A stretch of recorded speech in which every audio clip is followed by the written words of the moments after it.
Good evening student. तो आज हम क्लास 12 फिजिक्स चैप्टर सेकंड का नेक्स्ट लेक्चर स्टार्ट करेंगे, लेक्चर नंबर 6। इसके पहले हमने कल डिस्कस किया था very most important property equipotential surfaces. Equipotential surface और उसकी प्रॉपर्टी। इक्विपोटेंशियल सरफेस जैसा कि नाम से जाना जाता है, ऐसा सरफेस जिसके हर पॉइंट पे पोटेंशियल सेम होता है। किसी भी पॉइंट पे हम बात करें, हर जगह पे क्या होता है, पोटेंशियल सेम होता है, इसीलिए उसको हम इक्विपोटेंशियल सरफेस कहते हैं। और उसकी कई सारी इंपॉर्टेंट प्रॉपर्टीज के साथ हमने पढ़ी थी, वो सभी आपको याद होना चाहिए। ठीक है, आज इंपॉर्टेंट रिलेशन पढ़ेंगे, क्योंकि पोटेंशियल और इलेक्ट्रिक फील्ड में कुछ रिलेशन होता है, तो वही रिलेशन हम लोग आज पढ़ेंगे। हेडिंग लगाएंगे relation between electric field intensity and electric potential. तो आज की हेडिंग है relation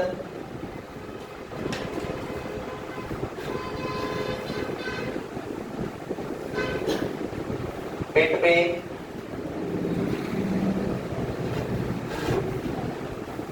electric field intensity capital E and electric potential capital B। तो आज की जो हमारी हेडिंग है, इसमें हम इलेक्ट्रिक फील्ड इंटेंसिटी E और इलेक्ट्रिक पोटेंशियल B में एक इम्पोर्टेंट रिलेशन डेराइव करेंगे। वेरी मोस्ट इम्पोर्टेंट रिलेशन है, 3 मार्क्स का पेपर में आता है। कितने नंबर का? 3 मार्क्स का ये पेपर में आता है, इसलिए आपको इस रिलेशन को ध्यान रखना। देखिए, आपको पता है इलेक्ट्रिक फील्ड के लिए एक चार्ज का होना जरूरी है। यदि कहीं चार्ज है तो इलेक्ट्रिक फील्ड है, उसमें चारों तरफ इलेक्ट्रिक फील्ड प्रोड्यूस करता है। और यदि इलेक्ट्रिक फील्ड है तो उसी इलेक्ट्रिक फील्ड के अगेंस्ट हमें अमाउंट ऑफ वर्क डन करना पड़ता है।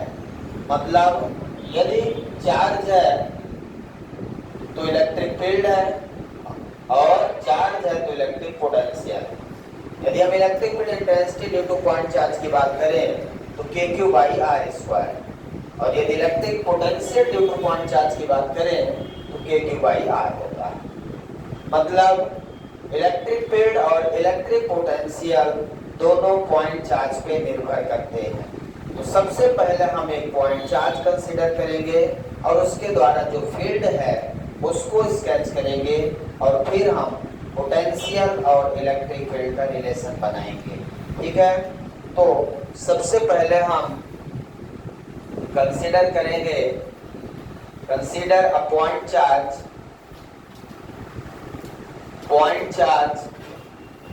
Plus Q which is placed at point O। सबसे पहले पॉइंट चार्ज कंसीडर करेंगे प्लस Q।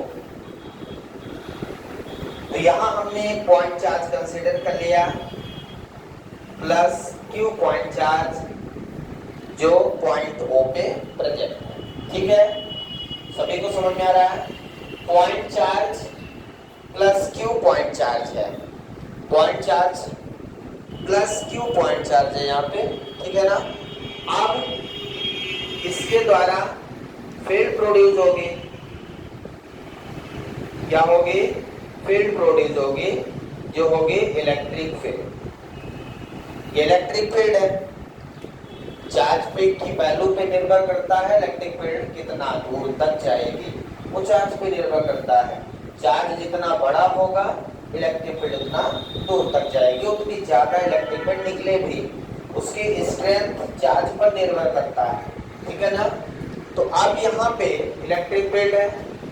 इलेक्ट्रिक पोटेंशियल के लिए हमें क्या करना पड़ता है? Amount of work done. तो अमाउंट ऑफ वर्क डन के लिए हम एक टेस्ट चार्ज को वर्क डन करवाते हैं।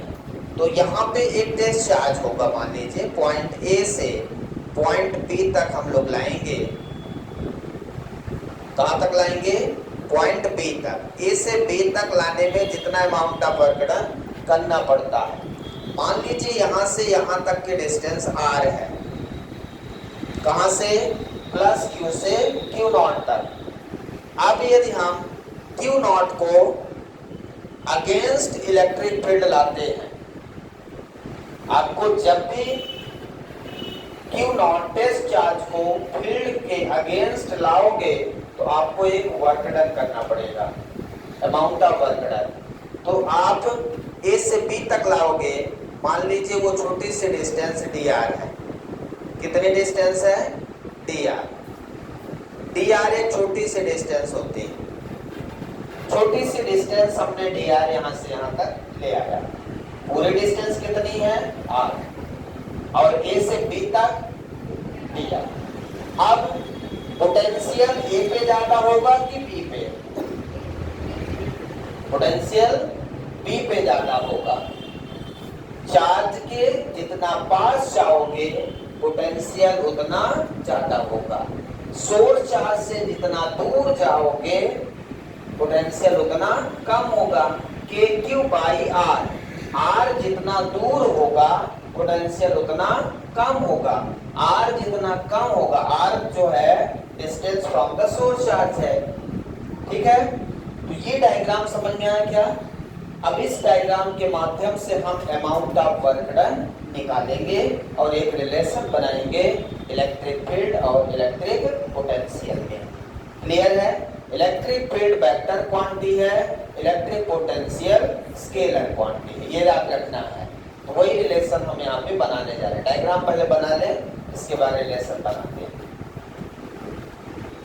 अब हम क्या करेंगे? इस Q नॉट को A से B तक लाने में अमाउंट ऑफ वर्क डन निकालेंगे। ठीक है ना? अमाउंट ऑफ वर्क डन ही हमारा पोटेंशियल हो जाता है कि नहीं? तो सबसे पहले amount of work done, potential का रिलेशन आपको चाहिए ना, तो पहले पोटेंशियल का रिलेशन बनाना पड़ेगा। Amount of work done moving, work done moving a test charge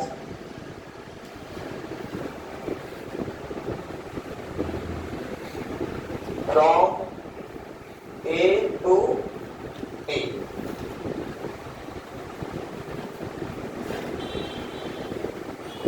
Amount of work done moving a test charge from A to B. ठीक है ना? Amount of work done moving a test charge from A to B.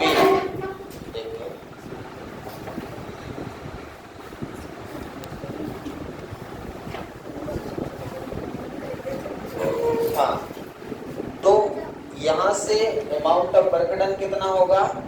dW equal to, बात मत करिए, dW equal to हम लोग क्या लिखते हैं? यदि हम रिलेशन से चले तो Q not into potential difference. Potential difference क्या होगा? PB minus VA। W बराबर QB। W upon Q not क्या होता है? Potential difference. तो W बराबर Q नॉट इंटू पोटेंशियल। ठीक है, W अपॉन Q नॉट क्या होता है? Potential difference. dW equal to Q not into potential difference. Potential difference कैसा लिखते हैं? Higher potential minus lower potential. तो हायर पोटेंशियल कहाँ पे है? B पॉइंट का पोटेंशियल ज्यादा है, A पॉइंट का पोटेंशियल कम है। सोर्स चार्ज की ओर जैसे जाएंगे पोटेंशियल वहां का ज्यादा होगा। तो AB माइनस BA। इसको ऐसा भी लिख सकते हैं, dW equal to Q not into dV। dV का मतलब है VB माइनस VA। dV क्या है? Potential difference. तो पोटेंशियल डिफरेंस को हमने क्या लिख दिया? VB माइनस VO को क्या लिख दिया? dV। dV किसको लिख दिया मैंने? VB minus V. Potential difference को हमने क्या लिख दिया, डी वी। तो डी डब्ल्यू इक्वल टू क्या मिल गया relation, Q not d V. D W equal to relation क्या मिला, Q not d we.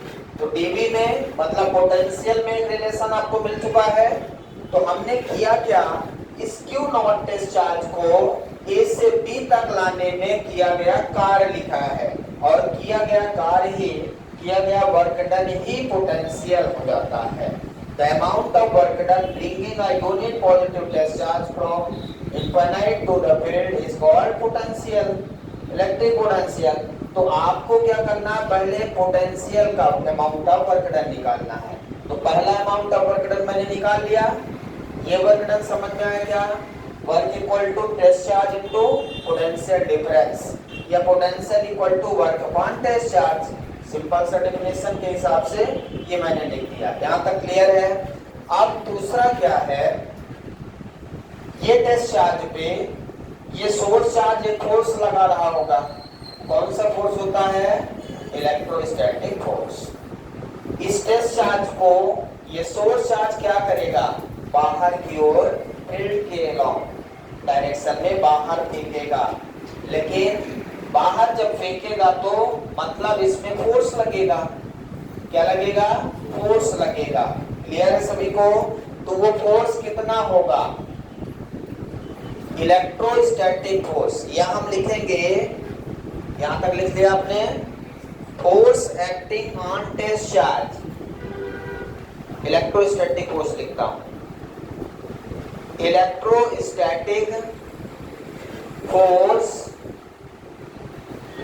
acting on test charge, electrostatic force acting on test charge।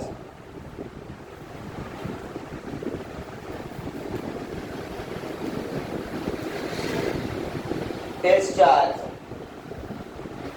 कितना लिखते हैं इलेक्ट्रोस्टैटिक फोर्स, किसी को याद है, F equal to Q naught E. यहाँ कितना होगा, F equal to Q naught E. Electrostatic force कितना होगा, F equal to Q naught E. पढ़ा है कि नहीं, ये वही है, F equal to K Q Q naught by R square. ये वही है, उसी को हम F equal to Q naught E लिखते हैं in terms of electric field. ठीक है। तो हमारे पास क्या क्या रिलेशन हमको चाहिए, इलेक्ट्रिक फील्ड और पोटेंशियल में रिलेशन चाहिए क्या। तो इलेक्ट्रिक पोटेंशियल आपके सामने है dB, और दूसरे में F equal to Q naught E में इलेक्ट्रिक फील्ड में मिल गया। लेकिन ये जो अमाउंट ऑफ वर्क डन है, अब हम क्या करें, ये जो क्यू नॉट है ये अपने से इलेक्ट्रोस्टैटिक फोर्स के कारण इधर भाग रहा है। अब हमको क्या करना है, इस टेस्ट चार्ज को फील्ड की ओर लाना है ड्यू टू इलेक्ट्रोस्टैटिक फोर्स। तो क्या करूंगा, the amount of work done, अब हम एक अमाउंट ऑफ वर्क डन और निकालेंगे। कौन सा, इस टेस्ट चार्ज को फील्ड की ओर लाने का। क्यों, क्योंकि जो ये प्लस क्यू पॉइंट चार्ज है, ये टेस्ट चार्ज को हमेशा फील्ड से बाहर फेंकेगा, क्योंकि उस पर एक इलेक्ट्रोस्टैटिक फोर्स लग रहा है। तो जब वो बाहर फेंकेगा तो हमें क्या करना है, उस चार्ज को फील्ड में लाना है। तो वहां भी हमें एक वर्क डन करना पड़ेगा। ठीक है कि नहीं। तो फोर्स के कारण अमाउंट ऑफ वर्क डन लगेगा। वो वर्क डन कितना होगा, द वर्क डन, ये वर्क डन निकालेंगे, the work done on test charge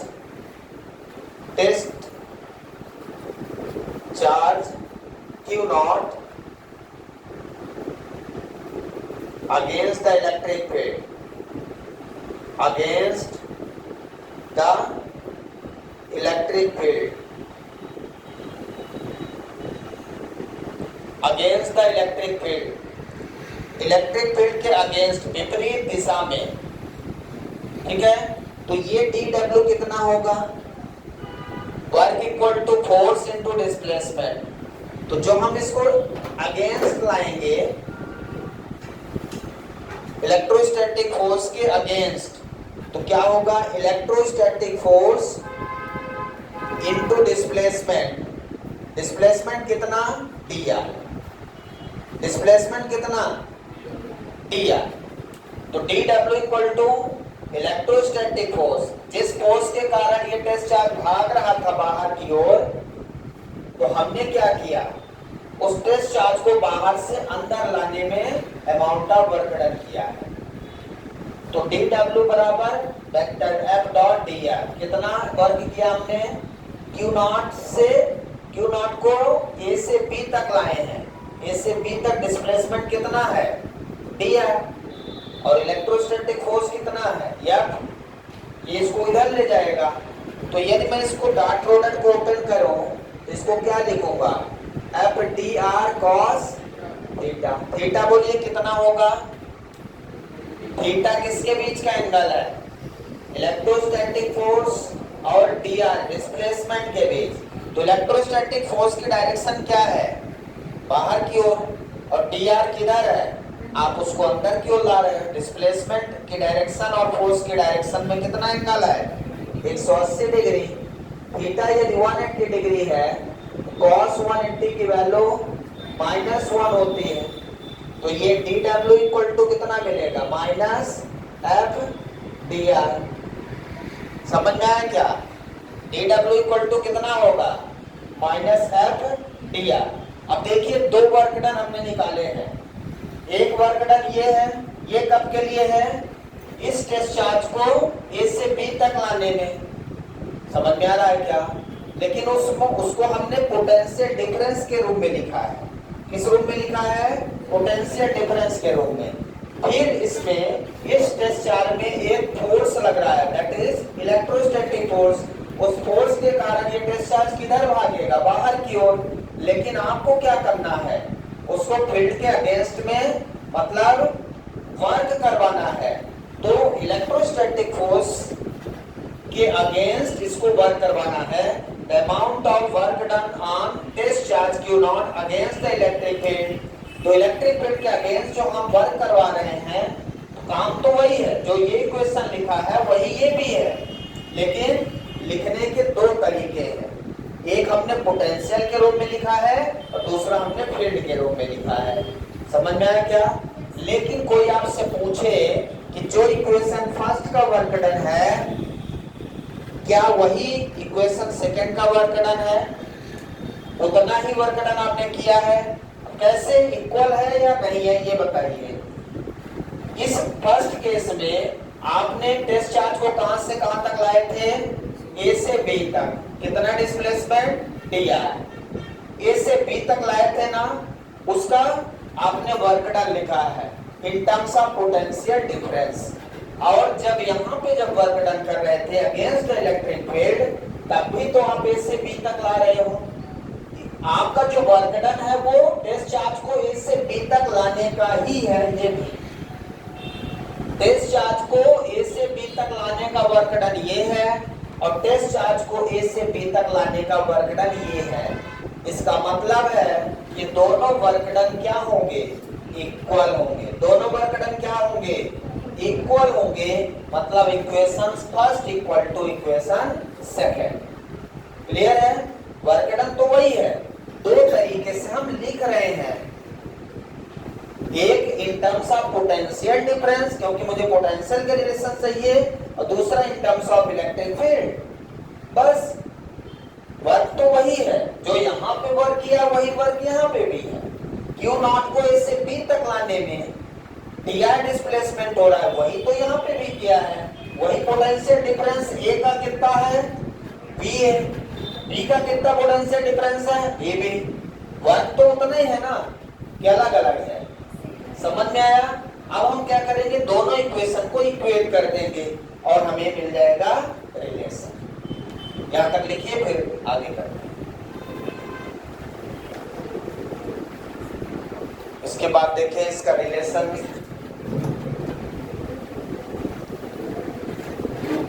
from equation first and second, from equation first and second.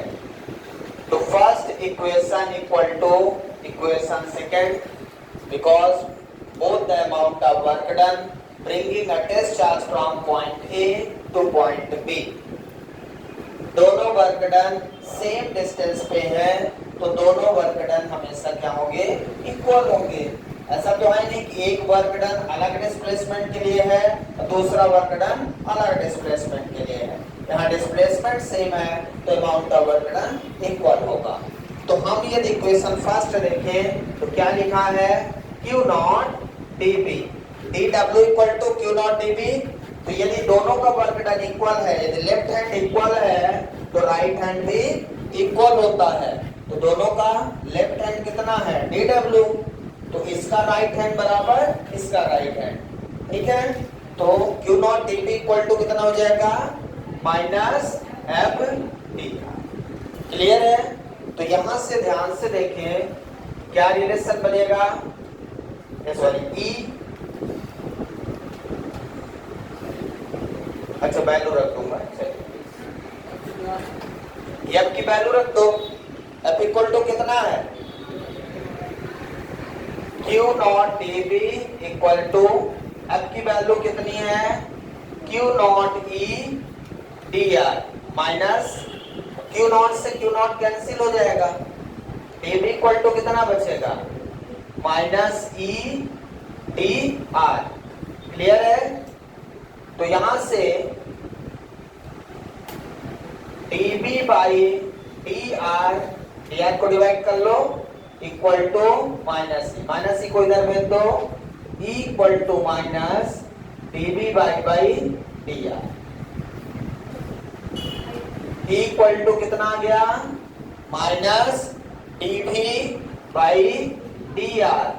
dB क्या है, पोटेंशियल डिफरेंस, dr क्या है, displacement from point A to point B. तो dB by dr। Clear है सभी को। तो ये dB बाई dr टर्म को हम बोलते हैं potential gradient.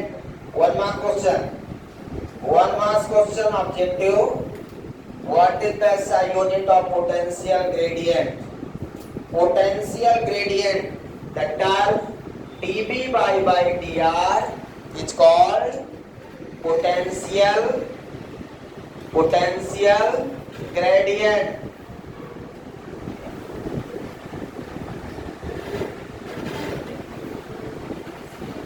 Potential gradient dB by dr term को क्या बोलते हैं, पोटेंशियल ग्रेडियंट।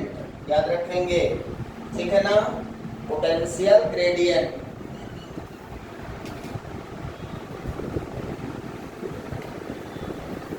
ठीक है। यदि v वेलोसिटी होता तो इसको बोलते वेलोसिटी ग्रेडियंट। क्या बोलते, वेलोसिटी ग्रेडियंट। v क्या है, यहाँ पे पोटेंशियल है, dr से डिवाइड है, तो इसे बोलेंगे पोटेंशियल ग्रेडियंट। नाम याद रखेंगे, पोटेंशियल ग्रेडियंट। इसकी SI यूनिट क्या होगी, SI यूनिट क्या होगी इसकी, volt per metre, volt per metre. Dimensional formula भी निकाल सकते हैं। पोटेंशियल ग्रेडियंट क्या हो जाएगा, वोल्ट पर मीटर। क्लियर है सभी को। तो यहां से इलेक्ट्रिक फील्ड इंटेंसिटी की यूनिट क्या हो जाएगी, SI unit of electric field intensity is volt per metre. Electric field intensity की यूनिट क्या होगी, यहां से वोल्ट पर मीटर। दो यूनिट मैंने इलेक्ट्रिक फील्ड की बताया था, आपको याद होगा, एक न्यूटन पर कूलम बताया था, दूसरा वोल्ट पर मीटर। और मैंने आपको ये कहा था कि वोल्ट पर मीटर आगे हम प्रूव करेंगे कि वोल्ट पर मीटर कब होगी। क्लियर है? तो इस रिलेशन से आप इलेक्ट्रिक फील्ड की एसआई यूनिट क्या बोलेंगे? Volt per metre. क्लियर है? इस रिलेशन से इलेक्ट्रिक फील्ड की SI unit volt per metre, CGS unit statvolt per centimetre हो जाएगी। ये याद रखेंगे। अब इस रिलेशन का इंपॉर्टेंट यूज हम कहाँ करेंगे? पैरेलल प्लेट कैपेसिटर में। इस रिलेशन का सबसे ज्यादा यूज जो हम करेंगे, ठीक है, this relation are used in parallel plate capacitor. Parallel plate capacitor में क्या होगा? ये पैरेलल प्लेट कैपेसिटर है, इनके बीच का जो गैप है वो डिस्टेंस d है। जो dr है वो d हो जाएगा। अब हमें क्या निकालना होता है? इसमें हम इस प्लेट को पॉजिटिव चार्ज देते हैं तो इस प्लेट में नेगेटिव चार्ज इंड्यूस हो जाता है। ठीक है? तो प्लस माइनस चार्ज इंड्यूस होने से यहाँ पे एक बैटरी लगाते हैं, जिसका पोटेंशियल कितना होता है? Capital B। बैटरी का पोटेंशियल कितना होता है? V। अब जब B potential, D distance between parallel plate, ये दो प्लेट है, प्लेट 1 प्लेट 2, और जैसे प्लेट 1 प्लेट 2 होती है इसके बीच में होती है इलेक्ट्रिक फील्ड। क्या होती है? आपको याद होगा ये बीच में दो पैरेलल प्लेट के बीच में हमने इलेक्ट्रिक फील्ड इंटेंसिटी निकाला था। एक एग्जांपल में यदि प्लस चार्ज और माइनस चार्ज है तो sigma by epsilon not electric field intensity due to infinite sheet, application of Gauss theorem. वो एग्जांपल जो मैंने करवाया था वो बहुत काम का है, वो आगे यूज आएगा। तो यदि मैं इसका इलेक्ट्रिक फील्ड का रिलेशन लिखना चाहूं, E equal to B by D लिखूंगा, मैग्नीट्यूड में लिखूंगा B by D। Electric field क्या लिखूंगा? B by D। तो B क्या है? पोटेंशियल। D क्या है? Distance between two parallel plate. D क्या है? Distance between two parallel plate. दो प्लेट है यहाँ पे, मतलब दो सीट है, सीट 1 सीट 2। और इलेक्ट्रिक फील्ड इंटेंसिटी क्या है? Electric field intensity between two seat. यहाँ पे जो इलेक्ट्रिक फील्ड है वो दो सीट के बीच की है। तो ये रिलेशन हम आगे यूज करेंगे, E equal to B by D या B इक्वल टू ED लिखेंगे। Potential equal to electric field into distance between two parallel plate. Electric field into distance between two parallel plate, that is the potential difference. Clear है सभी को? तो ये relation हम आगे use करेंगे। आपको रिलेशन को याद रखना है।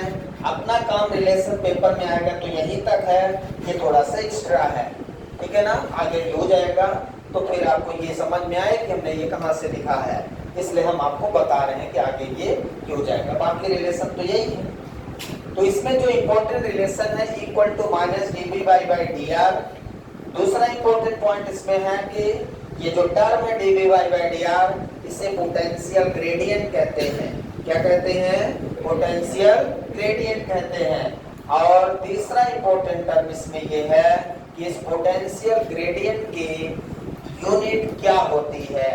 तो unit of potential gradient volt per metre याद रखना है। ये सारे क्वेश्चन हैं, ये कई बार आए हुए हैं, इसलिए आप इनको याद रखेंगे। क्लियर है सभी को? आगे बढ़े, अच्छे से कर लीजिए। तो नेक्स्ट हेडिंग लगाएंगे electrostatic potential energy. Electrostatic potential energy. Electrostatic potential energy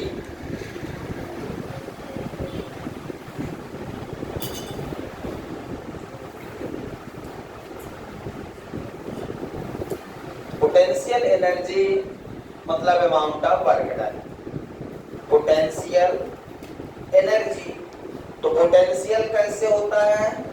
amount of work done से। तो पोटेंशियल क्या होता है? जैसे हम टेस्ट चार्ज को एक जगह से दूसरी जगह लाते हैं, उस टेस्ट चार्ज में एक एनर्जी आ जाती है। यदि उसे हम छोड़ दें तो वो अपने एनर्जी से उस जगह पे फिर से भाग जाता है। जैसे एक रबर ले और उसको खींचे, रबर को खींचेंगे, खींच जाएगा, खींचेगा कि नहीं? हमने उसको वर्क किया, फिर मैं छोड़ दूं यदि उसे, तो क्या होगा? अपने ओरिजिनल पोजीशन में फिर से चला जाएगा। क्यों चला जाएगा? Because of potential energy, that is called elastic potential energy. आपने लेवल में पढ़ा था। तो किसी चीज में जब हम अमाउंट ऑफ वर्क डन करते हैं तो उसमें, उस ऑब्जेक्ट में एक एनर्जी आ जाती है। जैसे ये मार्कर है, इसको जितने ऊपर ले जाएंगे इसमें एक एनर्जी आएगी, that is called gravitational potential energy.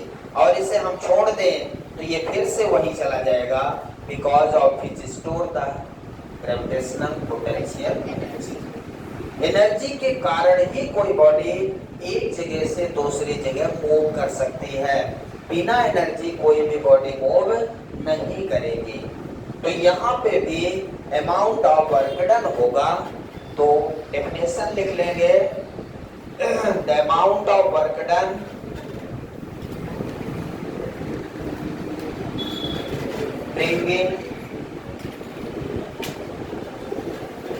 bringing a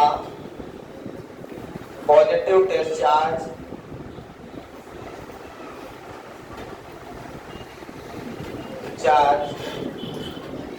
from infinite to a point in an electric field. In an electric field, similar definition to electric potential because same work. तो amount of work done bringing a positive test charge from infinite to a point in an electric field. Infinite से electric field तक लाने में जितना amount of work done आप करते हो वो उस डिस्चार्ज में इलेक्ट्रिक पोटेंशियल के रूप में स्टोर हो जाता है। ठीक है, क्लियर है सभी को? तो देखिए कैसे हम यहाँ पे सबसे पहले डिस्चार्ज कंसीडर कर रहे हैं। अब मान लो कि इसकी फील्ड यहाँ तक है। अब यहाँ से फील्ड से क्यू नॉट टेस्ट चार्ज है। यहाँ क्या है? Q not test charge. इनके बीच का डिस्टेंस आर ले लिया मैंने। अब इसको यहां से मान लो ए पॉइंट से बी पॉइंट तक हम लाते हैं, तो वही काम फिर से मुझे करना पड़ेगा। कितना डिस्प्लेसमेंट? D R displacement. यहां से यहां तक लाना पड़ेगा, लाना है। ठीक है, तो यहां तक हमने इसको ला दिया। अब हमें निकालना है कि ए से बी तक लाने में कितना अमाउंट ऑफ वर्क डन आपने किया, और जो अमाउंट ऑफ वर्क डन आपने किया है वही क्या हो जाएगा?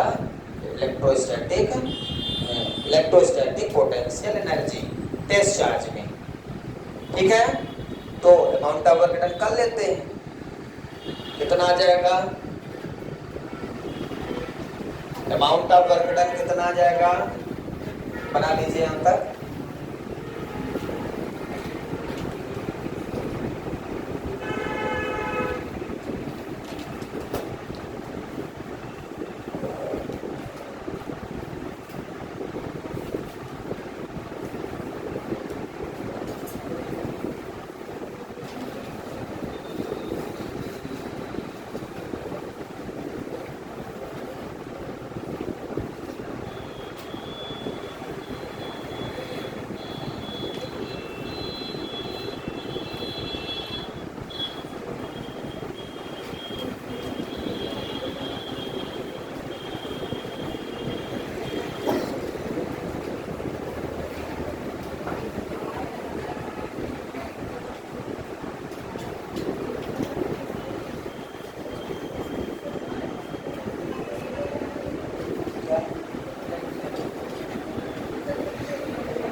हो गया यहाँ तक बेटा? तो इस अमाउंट ऑफ वर्क डन निकाल लेते हैं। Amount of work done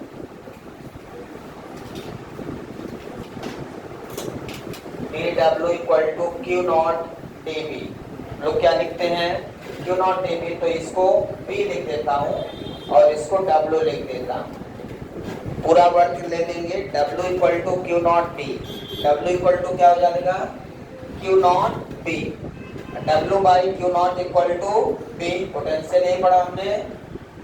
potential की डेफिनेशन क्या है? W by Q naught equal to electric potential. अब B क्या है? B क्या है हमारा? Electric potential due to point charge. तो electric potential due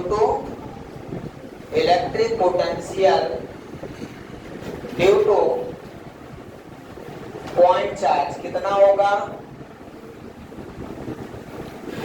B equal to 1/4 pi epsilon not Q by R। ये लिखते हैं। इलेक्ट्रिक पोटेंशियल का फार्मूला क्या लिखते हैं? 1/4 pi epsilon not Q by R। ये वैल्यू यहाँ पुट कर दें तो W इक्वल टू कितना मिल जाएगा आपको? W इक्वल टू कितना मिल जाएगा? Q नॉट हाई है, potential due to point charge रख दीजिए 1/4 pi epsilon not Q by R। तो ये W ही हमारा पोटेंशियल एनर्जी, वर्क डन ही क्या है? Potential energy. तो फार्मूला क्या बचेगा? 1/4 pi epsilon not Q not divided by R। ये इलेक्ट्रोस्टैटिक फोर्स की तरह है, बस इसमें R स्क्वायर हो जाए तो इलेक्ट्रोस्टैटिक फोर्स हो जाएगा। तो U इक्वल टू कितना आ गया? 1/4 pi epsilon not Q not divided by R या Q not divided by R। यदि ये चार्ज Q1 Q2 है तो यहाँ Q1 Q2 divided by R रहेगा। ठीक है? So this is the relation electrostatic potential energy.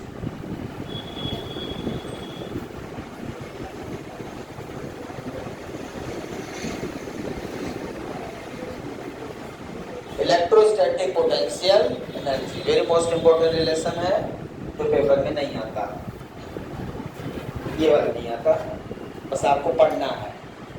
तो आज बस इतना ही। Thank you, have a nice day.